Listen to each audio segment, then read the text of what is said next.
I've worked with Ivan directly for 2 years plus now. We've done some webinar stuff before. He's incredibly knowledgeable in the space. Works over a lot of brands, works with WooCommerce brands and Shopify brands. As far myself, I guess I should say, my name is Matt Holman. I am one of the co-founders and run growth and marketing for AutoShip Cloud.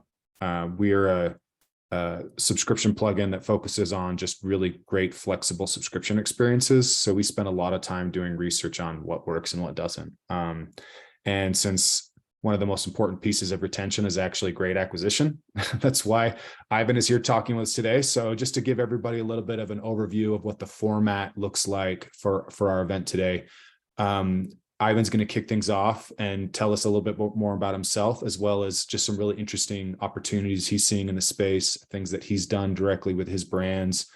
And then I'm going to talk about subscriptions and some best practices and ideas, and a lot of playing off of what Ivan's going to introduce on the acquisition side. And then we're going to make sure we reserve at least 15, 20 minutes for Q&A. And if we do run up on time, I just want to let everybody know that this is being recorded. So we will follow up with the recording with additional contact information and presentation. This is not a sales call at all.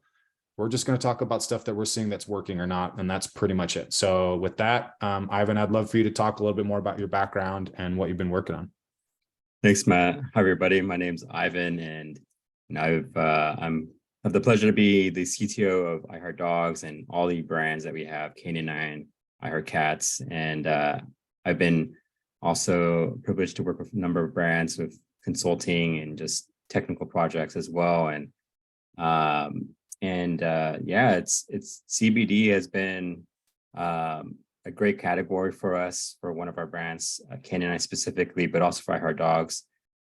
We've seen tremendous growth in that side of a business, and it's extremely profitable, high margins and everything. So that's why it continues to be a focus for us, and something that we continue to do research and understanding, better how we can position the product in front of our customers. And so today we're going to kind of touch on just like what are some of those like top of the funnel strategies that I've personally been able to be a part of and see implemented and just analyzed as well. And then we'll touch on some of those retention strategies that Matt is expertly knowledgeable in. And so one thing I wanted to start with today is really just speaking on like the state of CBD. I know most of us probably have either started a CBD brand back in the heyday, right? Of, when it was just a buzzword and when it was a hype, a trend. And now, we've kind of grown to see that, things have matured since then. The growth maybe isn't as exponential as it was before. And something, that we've seen personally is like, it's not necessarily a trend anymore, right? Because I feel like people have starting to move on, but like that's something that we as brand owners and store owners need to change, right? As helping transition CBD from being that hype word or that buzzword to being a staple item, right? Just like people don't necessarily think about going out and like buying their toothpaste, right? Or going out and buying a deodorant, but they stay loyal maybe to a particular brand, right? I think that's where CBD is going to evolve to, right? Where it becomes like an everyday item. It becomes something that is just part of somebody's, daily routine, right? Whether it's a morning thing or evening thing.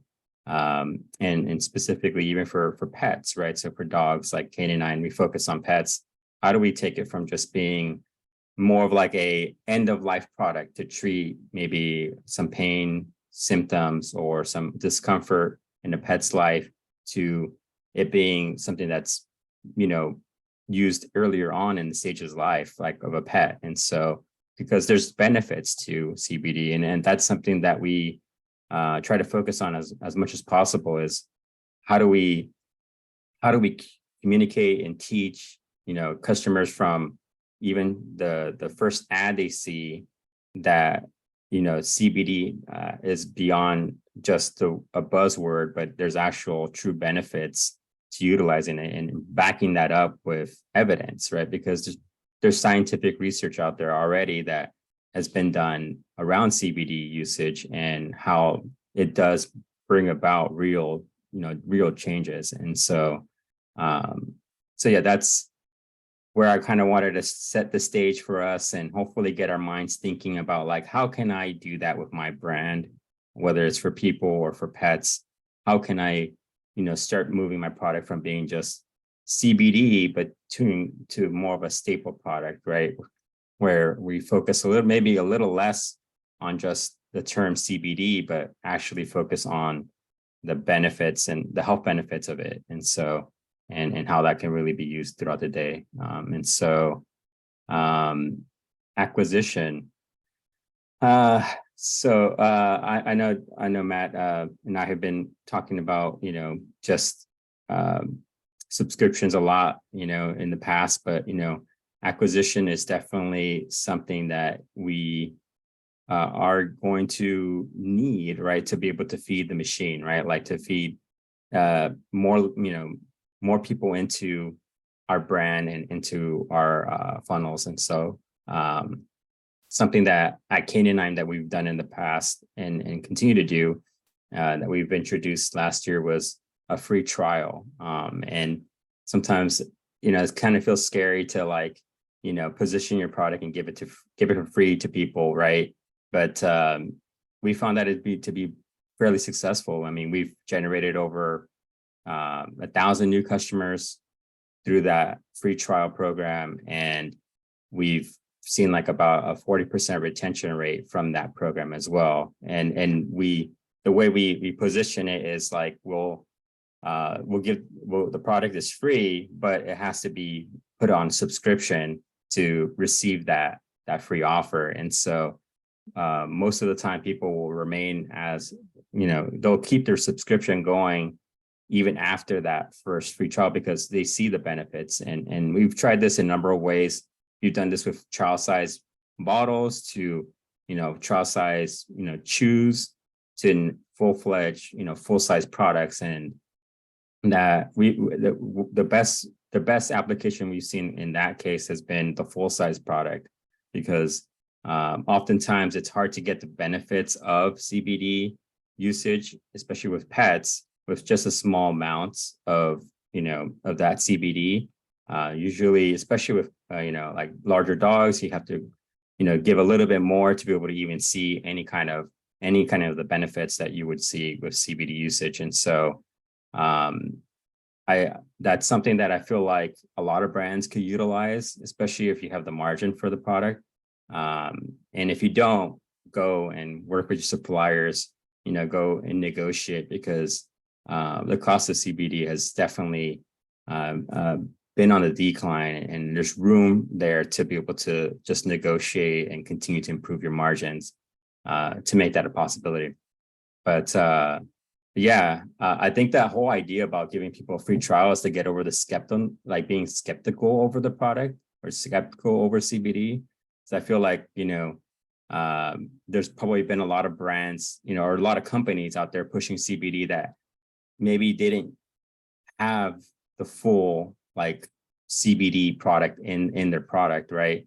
And they kind of diluted the product, and people tried CBD in the past, but they didn't see any effects, right? They tried it with their pet, but they didn't see effect because, the product that they purchased wasn't probably an inferior product, right? But if you're truly trying to build and you have a great product, right? You have to kind of like help people get past that piece, right? Get past that skepticalness of like, I tried it, it didn't work. How can I know that your brand, your product is actually going to work for me or not, or for my pet? And so giving a free trial is definitely a great way to go about that, just because it's, low cost barrier for people. But yeah, I'm open to questions. If anyone has anything in the chat in regards to that that whole strategy of providing a free trial, I'll keep moving forward. But yeah, Matt, I don't know. Have you seen any success with like other companies doing free trials? Yeah, it's interesting. I think, and you mentioned the full size. Like initially, I think a lot of people test with the smaller ones, but actually they're seeing greater success with the larger size. I think it depends. You can offer the first month. A non-CBD brand was telling me that their sell supplements were doing it on a second month free and seeing a lot of success. So they're basically Mhm. getting somebody to commit to the first purchase, and they're getting them all the way to the third month by giving the second month free. I think it's Nice. something you should test, especially with how you view acquisition costs. If you can come up with a clear channel. So for example, like through affiliates or at an event, or you have a great blog article that's driving some traffic there, then Mhm. essentially it's like, if you can't get somebody to try the product for free, how are you going to get somebody to try it by paying for it? So it's certainly something to be looking at from an acquisition standpoint. Yeah. Yeah. Yeah. That's a good point. So Yeah. we've got some questions. Oh, chat's disabled, but we have the Q&A open. Um, what about using bundles or variety packs? Bundles or variety packs. Yeah, there's definitely room for that, especially if you have a broader spectrum of maybe product types, right? Especially if there's because most people will gravitate maybe towards like, at least in case of pets, chews versus CBD oils, because I think people see chews more of like a treat versus like oils being more of a medicinal type of product. And so that's where we do our free trials on is on the chews, because it's easier for people to accept that versus an oil, and it's less complicated in some ways. But yeah, That especially makes sense. You guys have a lot of like, I mean, you have a pretty broad catalog, especially across brands. So are you focusing on the free trial on like what you know to be flagship products within each brand, and not necessarily going at just doing it for anything? right, you're right, yeah, yeah. So I could see maybe like doing a bundle, maybe either could be presented at checkout, right? Say, hey, along with your free trial, try this too, or maybe post maybe on the renewal order, suggesting like, hey, your renewal's coming in, right? Add this other product that goes along with it, right? Like, and explain the benefits of it, and to get people to try maybe some of the other products, because at least we've, some products, especially in regards to CBD, some products are more effective in actually um, providing the benefits of CBD in a better way. So like CBD oils are not as well maybe accepted by people, but it's the most effective way to get people to, or at least pets, to be able to see the benefits of the product. And so I can, if there's, I'm sure in the people side of things as well, right? Like people, they're okay with trying the CBD oil. I think for the most part, most people go for gummies. I've seen that being like the strongest like product category type. And so, if you were to try maybe a strategy around gummies, and then, then upselling people on the oil, right? Because the oil tends to be last longer as well. A bag of gummies could be finished in a couple days, a week or two, but oils can last maybe a couple more weeks, right? 2-3 weeks or something. Right. Yeah. And then a question related to like testing whether the free trial is more effective compared to just like a default option, like going through the normal option of trying to get a normal subscriber. Yeah. Yeah. We obviously we do both, right? So it's I think for the most part, way we position it on K9 is we make sure every person that's checking out on K9, they we position our auto ship program to be free shipping. And so that tends to be a pretty good attention grabber, right? Like I get free shipping on all my orders if I do auto ship. And so it's been pretty effective for us. And cost wise, since CBD is pretty easy, low cost to ship, at least the oils, it's been great for us. And so yeah, it depends on, I think, if you have the right cost in terms of shipping, because that definitely can be a barrier in that area. And then another question, which I think is a good segue into some of the other things you want to talk about, is asking about the most successful funnel for acquisition. So you want to talk about some of the other, like, you'd mentioned some affiliates and Yeah. just some stuff to discuss. Yeah. So we started an affiliate program last year, and just to kind of grow our outreach to other sites, other, maybe review related sites or blog related sites, and we're using a service to help with that, and they essentially connect us with the right influencers, the right people that we can, position our product on their page. They earn commission off of any revenue that's generated from those ads or those clicks from their site.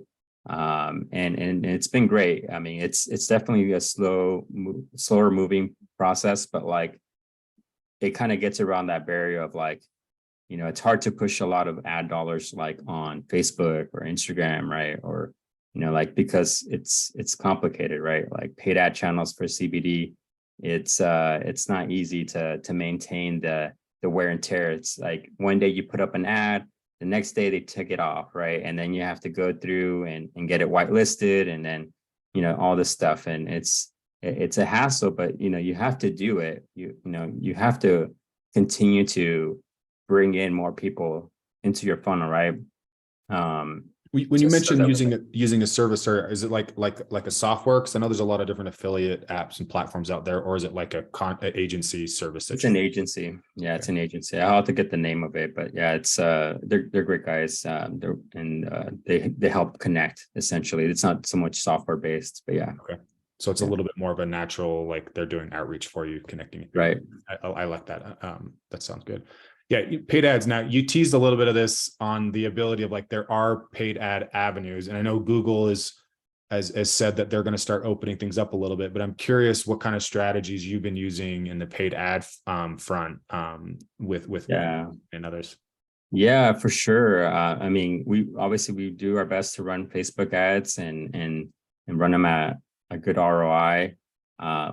We at least what we've learned in terms of like when you create your ad creatives is, and again, it goes back to like that focus of like, let's make CBD a staple item, right? Solve a particular issue for that person, right? Whether it's like, I need to just feel more relaxed, or I need to feel a little less anxiety, whatever it is, right? Or for your pets, maybe it's, I have a particular joint problem, joint issue, right? Address, like straight from the ad, like instead of focusing on the term or the word CBD, which for the most part, Facebook will red flag. They won't really, they won't really approve those kind of ads. Go more with the educational route, right? Like, or address a specific point, right? That somebody might be having, right? Or the pet might be having. In the case of dogs, like, is your dog, starting to wince when they get up from sitting down for a while, or is your dog starting to limp, or go after like the situation, and then show empathy, right? Like, we understand what you're going through. Maybe you bring through a customer story from there, like say, hey, in the maybe the educational post that you write, like, so and so's dog, they experienced the same symptoms after trying our product for a month or two. They saw these results, right? And use real stories in that sense. And then at the end, just say, hey, you can get this product here, right? Like, here's my product, right? And go from that. So are you seeing are you seeing issues? So like you're doing CTAs directly to the product page? Because I know sometimes like Facebook, how are you getting kind of around that? You're just basically you take it to a blog post. So we go to like a blog post, more of a content page versus like a straight up product page. And from that page, we make it very easy to people to add the product, right? Like, and it's usually way at the bottom, right? Because you don't want to lead with the product first, right? Yeah. So basically, it's like you can create ads around helping pets, and I would assume people is a very similar, right? Like you mentioned, large like dogs, like I'm a little bit bigger than a large golden retriever, but the concept might apply for some of the applications. Is you're able to run Facebook ads that are not emphasizing CBD so much as the pain and the benefit, that's directing to blog content landing pages that make it really Yeah. clear eventually how to buy the product. So it's a little Exactly. indirect, but it sounds like there's a strong storytelling element there, which Exactly. Yeah. Yes. Yeah. You have to, I mean, most brands nowadays, you can't get around not doing storytelling, right? Like that's the most convincing way, I feel like, to be able to like engage with somebody before they even know you, right? They get to know you through the storytelling. I feel like we should open a Q&A for that, because the fact that you're running Facebook ads at a positive ROI, I'm sure it has literally everybody in the chat interested. So does anybody have any questions there before Ivan continues, or we switch over to retention? I mean, and we'll have time for more questions at the end as well. But yeah, Ivan, do you have more that you want to share? I'm sure if somebody raises a hand, and ask questions in the Q&A. Yeah. Yeah. I don't see any questions here, but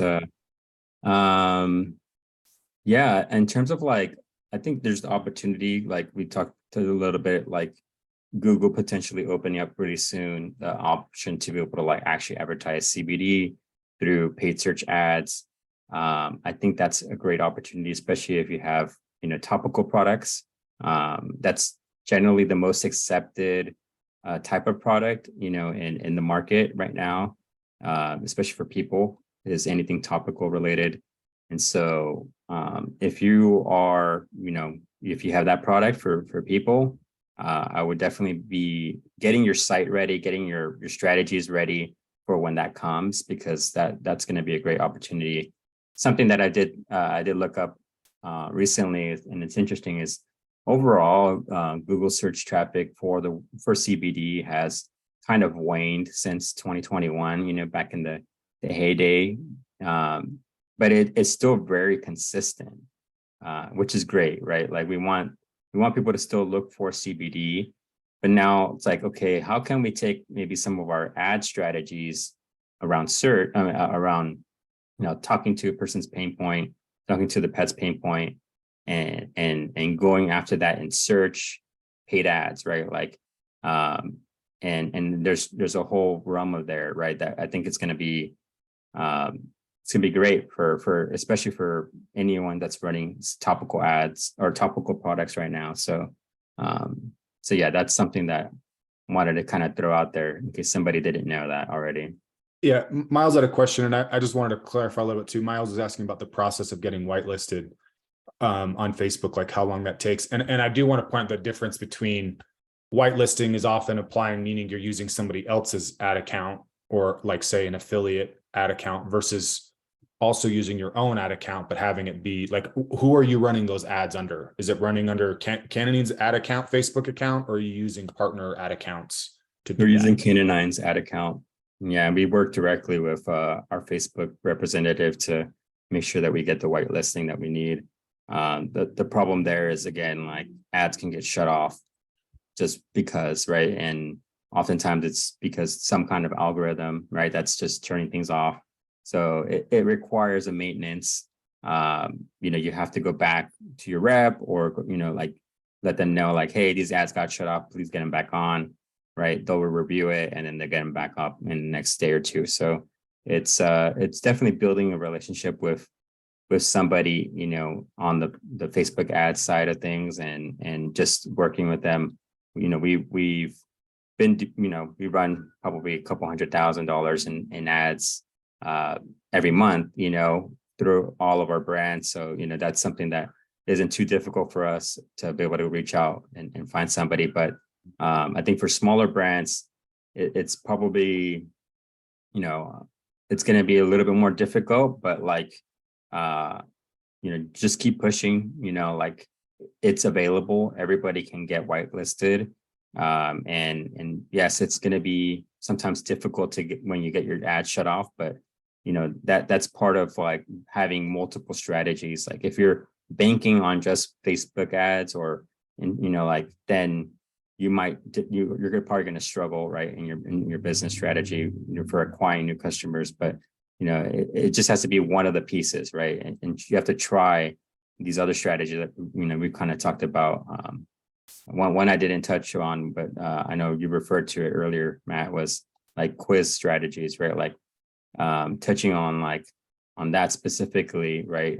When people come to your site, we've seen a great conversion rate on when people go through our quiz to be able to like, just get more information about like maybe what, and what their pet might be experiencing, what's the severity of it, like, and just being able to then recommend the right product from there. We've seen that convert pretty well for us, and we usually give like a 30% discount through that.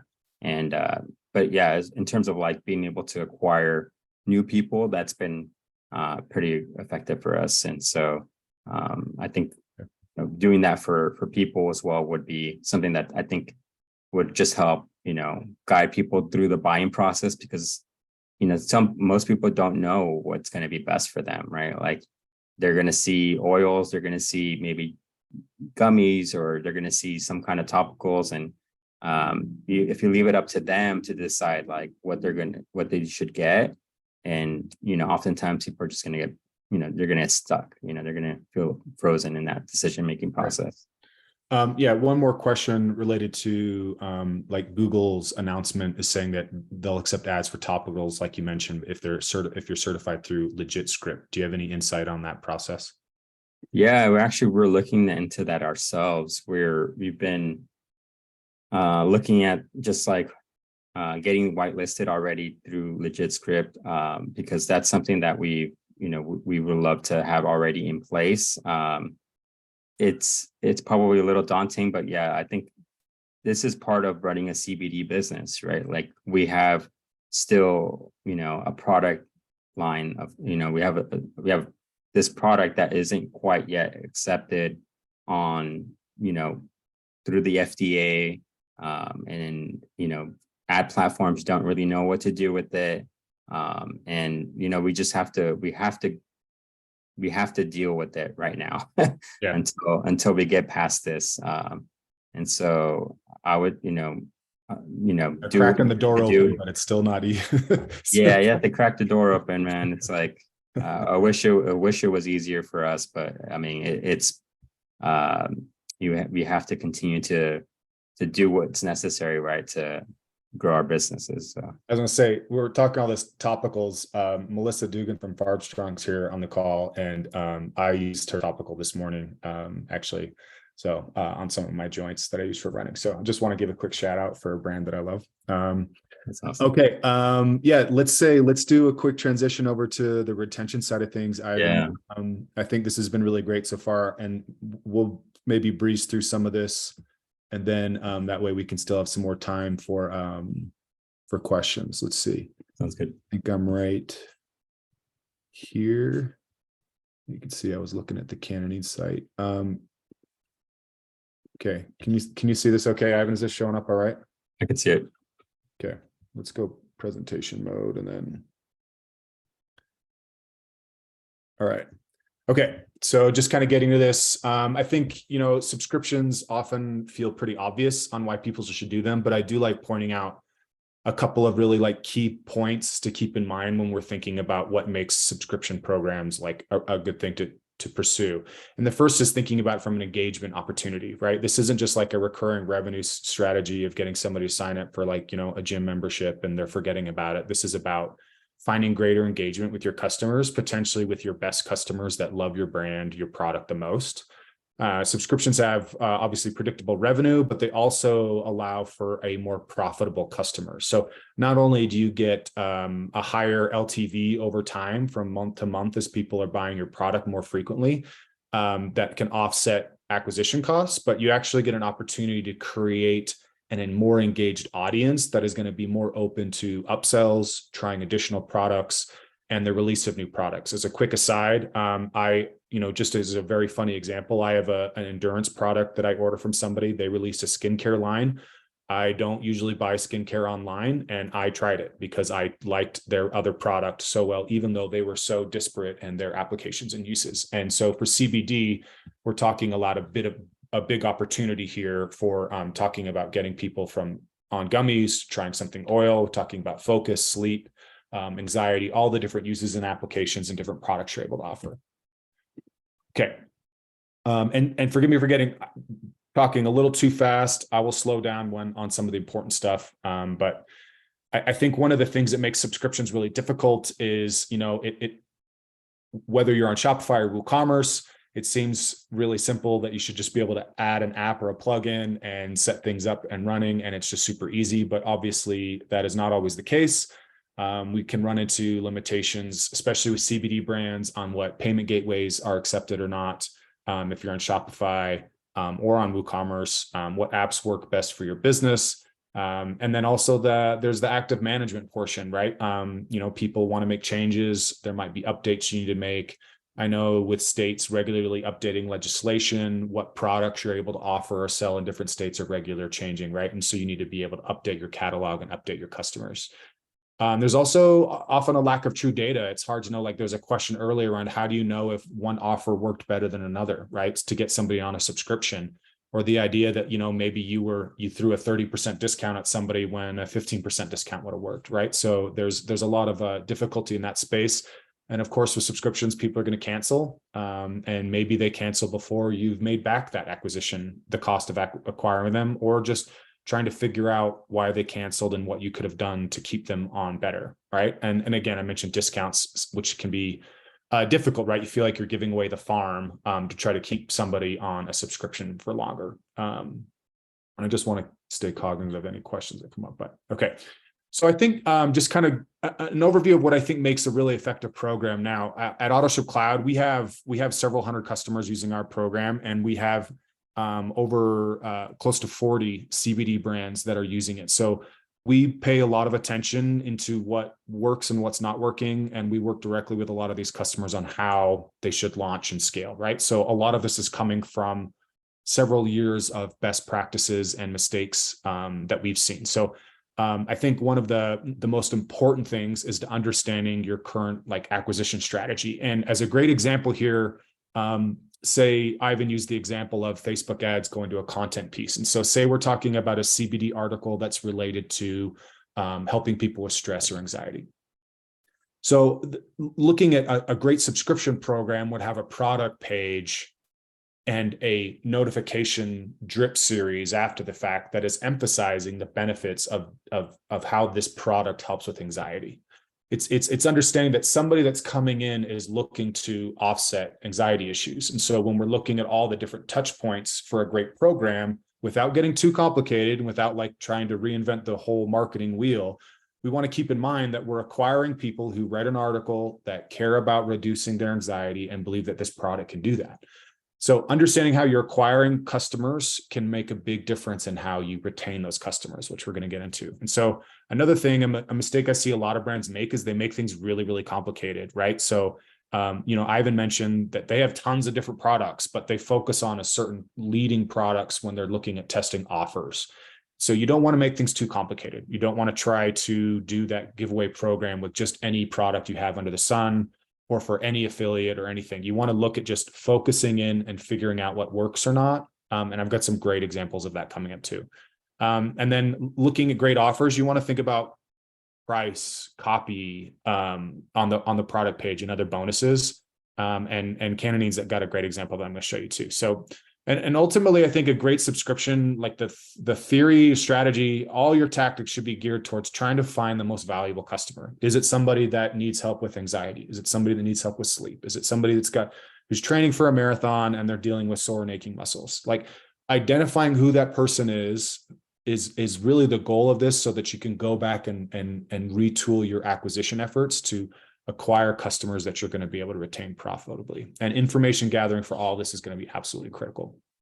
So thinking about discounts, when we're talking CBD, I think there's really kind of three main approaches. It's really if you're talking about a premium product, you're positioning yourself as premium, you should not be discounting, right? You're not thinking about trying to compare yourself to others. This is our price.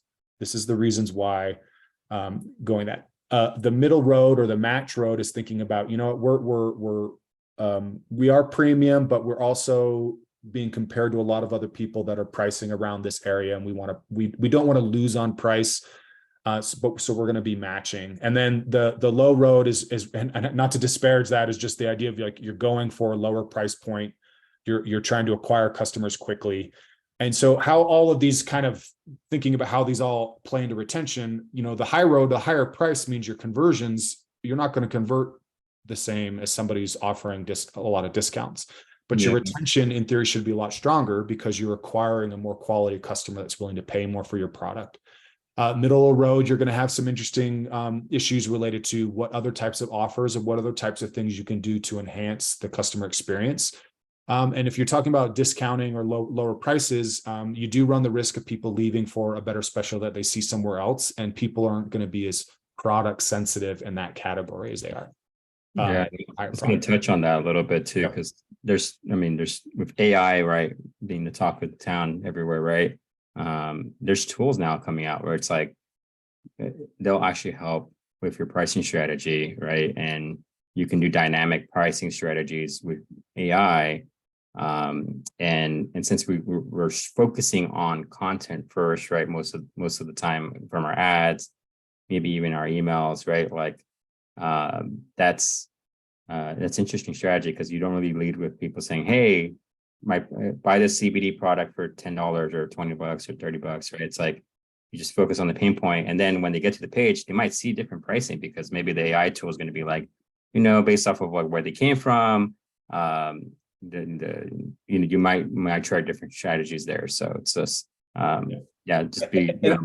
And I think with CBD, like I think everybody here, I could probably say safely that everybody here is trying to offer a premium product and trying to solve like real world problems. And I'm a CBD user. I take it for sleep. I'm willing to pay good money for that. Like my sleep is significantly important to me. Oh yeah. So if we're talking about great storytelling and focusing on the problem, you're talking about speaking to people who are going to value the solution to this problem. So I do think that it is a great retention strategy when you're focusing on the storytelling, because you are then not just giving away the farm, because you want people to see the value in your product, right? And that's going to be more profitable for you and your business anyway. And this kind of goes to another maybe like acquisition strategy, but like partnering with like other companies that maybe like focus on like sleep type of products, right? Like say mattresses, right? They sell premium mattresses, right? But you do maybe a partnership with them and say, hey, along with your premium mattress, get this awesome CBD product, right? That, will come along with your order, right? There's avenues there where you're meeting people where they're already at, like if they're looking for something that's going to treat their, they want to sleep better. Well, CBD is going to help you sleep better, and a good mattress will too, right? And partnering those two things, together will definitely be a great partnership. Absolutely. I think frequency, one of the things I think that makes kind of like a difficulty within the CBD space is that everybody has a different sensitivity, has a different cannabinoid system. So talking about, what might be 40 milligrams for one person, I might be eating half a gummy, right? Or I might be taking 50 milliliters out of a drop or out of an oil compared to others. So I think one of the opportunities we have that in addressing this as an issue is talking about the difference between adding a little bit of extra help from a usage standpoint. So if you're getting an experienced user who comes in and knows how much they need, they're going to just skim right over. They're going to look to see how much is in each dose, and they're going to immediately know, does that mean I need to take a half a gummy, a quarter, one or two? They already know that. But thinking about a lot of the other people that are fairly new to that and maybe aren't quite comfortable knowing exactly how much they should be taking, I would be putting on product pages suggestions around how much people should start with and need. And then as part of the engagement strategy for great subscriptions over time, it's checking in to see if, like, how's that consumption coming? Do you need to change the frequency or the schedule to get it more often, right? Do you need it every 3 weeks as opposed to every month, or do you need every 6 weeks, right? So thinking about that and making it just a little bit simpler, because as we all know in e-commerce, we don't want people to have to think too hard about how much they should order, because that's a pretty serious drop-off point. I think it's good to mention loyalty programs here as well. It's really a great option for you to have a greater engagement with your customers related to, especially if somebody's going to be ordering product regularly, they like the brand, they like the mission. I would always be thinking about what you can do to make this feel a little bit more exclusive. One of the best offers I've ever seen is like never running out of product, right? So if you're ever running into supply chain issues, if you've ever sold out of something before, you want to make sure you're reserving that for your subscribers first. Premium access, content, special deals or offers, free shipping, as well as the opportunity to get into wholesale programs, right? So loyalty is certainly something, if you're not already doing, to look at or consider. But again, circling back to this MVP thing, like, make sure we're keeping it simple, right? Even if the loyalty point is just like, third month of the subscription, you get a free product, right? Or you get a BOGO offer, something that's just kind of simple. You can start to reward customers that are, or to reward your subscribers. And I think, again, I think it's really important to keep in mind what makes a great customer experience. The age of locking somebody into a subscription is over. And while we're seeing a much higher adoption rate with subscriptions just across the board. And so within all different industries, but one of the drivers behind that is technology, making it easier for people to have control and make changes. So instead of the fear of people canceling, think of this as an opportunity to flip the narrative. So instead of it being about like cancel whenever, right, which is almost suggesting that you should cancel, the idea is you can personalize a subscription to match your consumption, right? Like you can get it on the schedule, the frequency that you want. Anytime you need to make a change or have, you can do that really, really easily. So it's just about changing how we talk about subscriptions, as well as making sure you're sending email notifications and you're making it really, really clear so that people understand how they can manage that. And as much as I love automation, you're always going to have customers that have issues, right? That are going to call or email. And so being able to handle those as well are really important. But the best method, the most automated method, is to have a great customer portal where a customer can log into their account, see that, manage that, make the changes that they feel they need to make.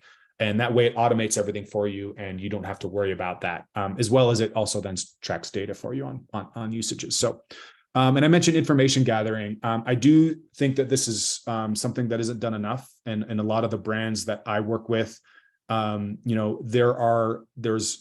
a lot of ways you can do this at scale, whether we're talking about post-purchase surveys, whether we're talking about sending somebody in a newsletter or an order notification update, a check-in opportunity to ask a little bit of questions about what's going on and what they like or not.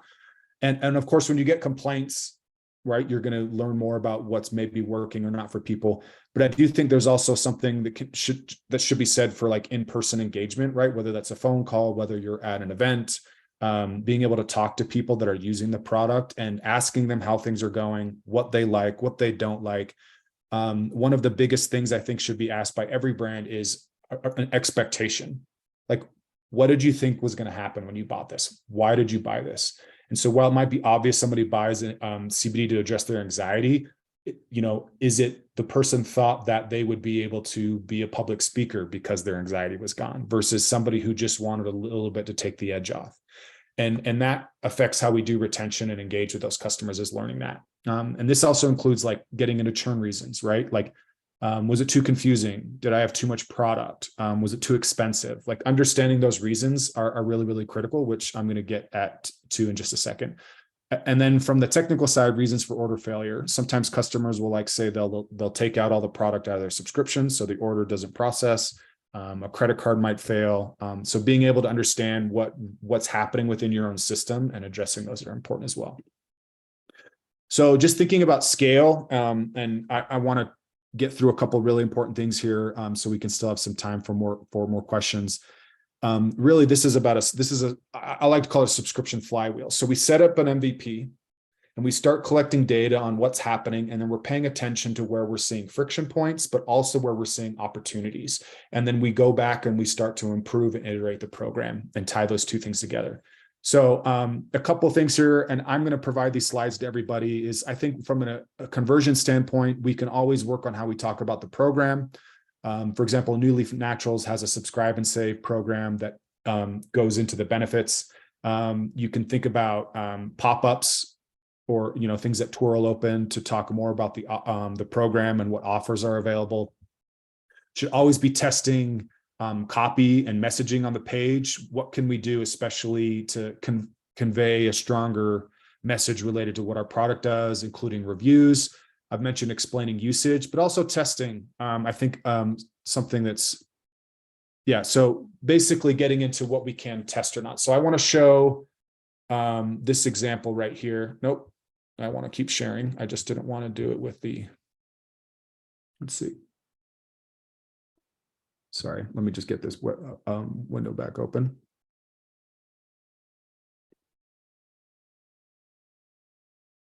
Let's see.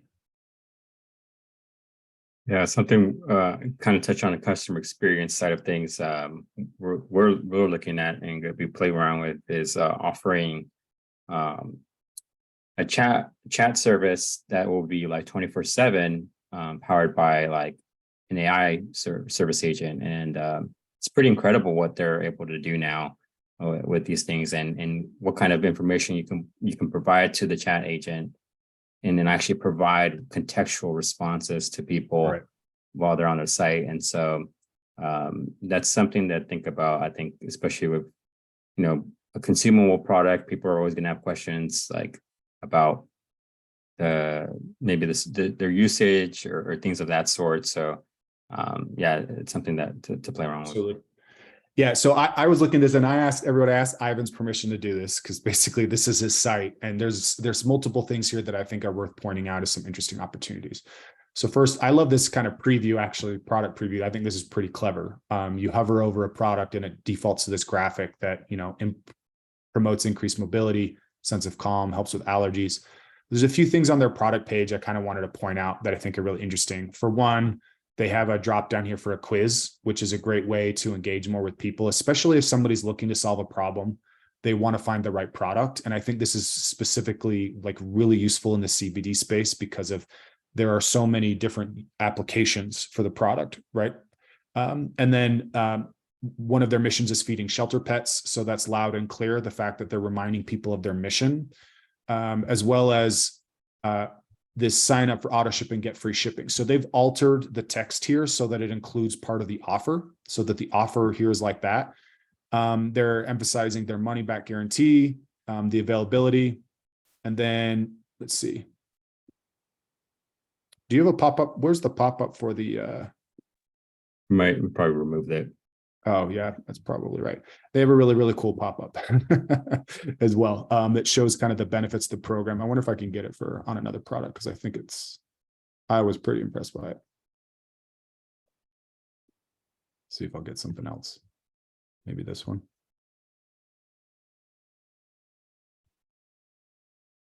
Anyway, it's worth going to the site and seeing how it looks, for sure. Because then you can learn.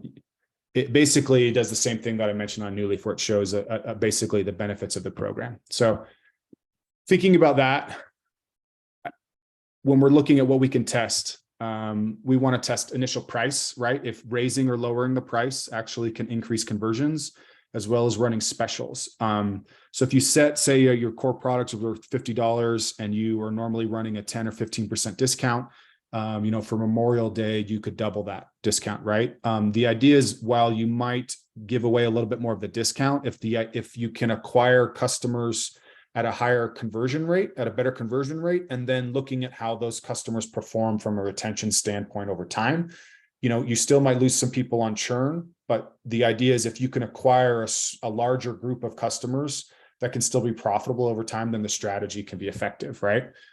So thinking about other offers like free shipping that you can add, and then also what makes your brand unique. Canony and I Heart Dogs, they donate food to shelter pets. Seen others, depending, like Upstate Elevator is a brand that I like. They're made in Vermont. And so they emphasize that kind of like that country, rural, connecting with people as part of their brand. So thinking about how we can use branding in that. Here's some tips to think of, using quizzes, that content. I do kind of like, as a final thing to get into, as understanding the why. I skipped over a little bit about churn. I'm happy to talk with anybody who wants to do a dive. I do regularly do like free consults on this. If you want to kind of look under the hood, I don't mind, because I know everybody's business is a little bit different. But kind of bringing home the story of like why customers cancel, why it's important to get into that, is I'd like actually Ivan to share a story about I Heart Dogs, because you were running you're running subscriptions for like about 2 years and just kind of running that MVP, and you ran into the classic response for why most people cancel subscriptions is because they had too much product. But what did you learn when you asked customers why they had too much product? They had too much product because they didn't know what exactly the right dosage amounts were for their pets. And like I said, we kind of alluded to that, like the size of their pet, right, really matters, right? If it's a smaller dog, they need they need a lot less, right? If they're a big dog breed, then they need a lot more, right? And that's something that really like opened our eyes to realize, like, how are we making that an easy choice for people on our product pages?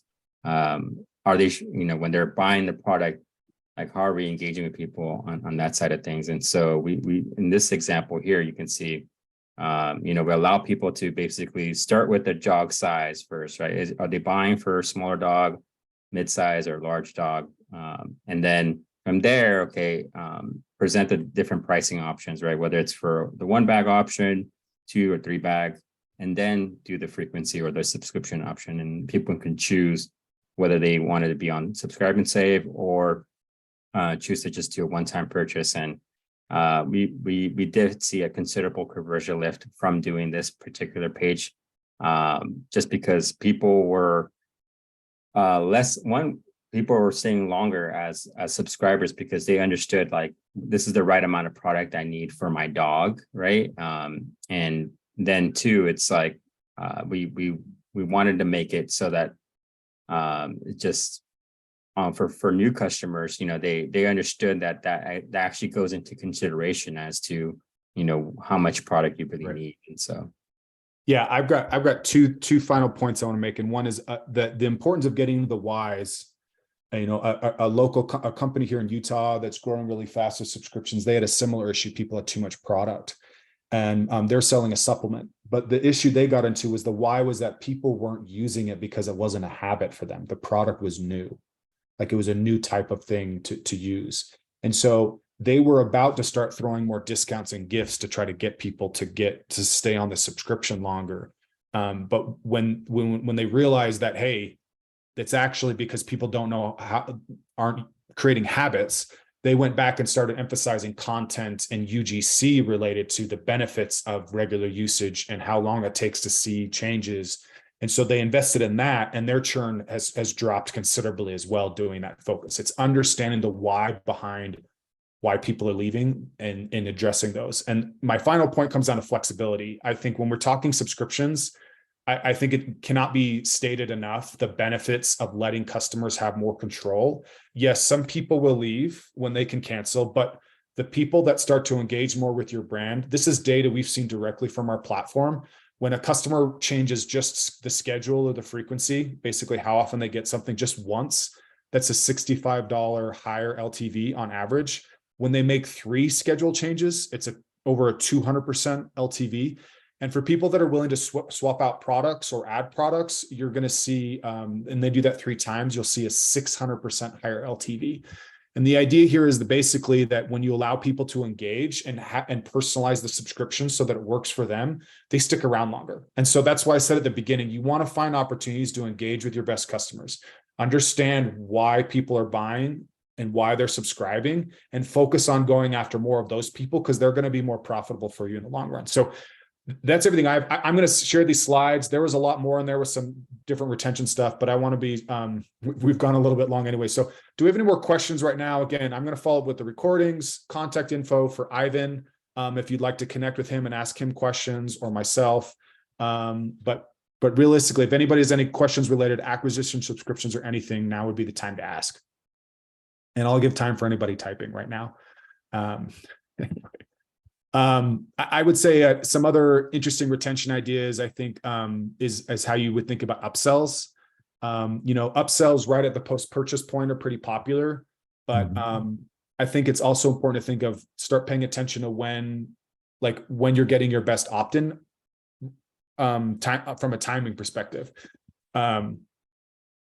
So basically, like, are you, is it month 2? Is it month 3? At what month time period has somebody been using the product that they're most likely to try and upsell? And that's when you want to try to find that timing. And then understand as well what product you can graduate people to. Maybe like if they start with the gummies, but the oil is more effective, you try to move them to that over time as well. So, Right. Okay, great. I want to thank everybody for coming. Again, we'll be doing a follow-up. Ivan, thank you so much for joining me. This has been a lot of fun. Thank you, Matt. Appreciate it. Thank you for inviting me. Thanks, everybody. Thanks, everybody. Take care.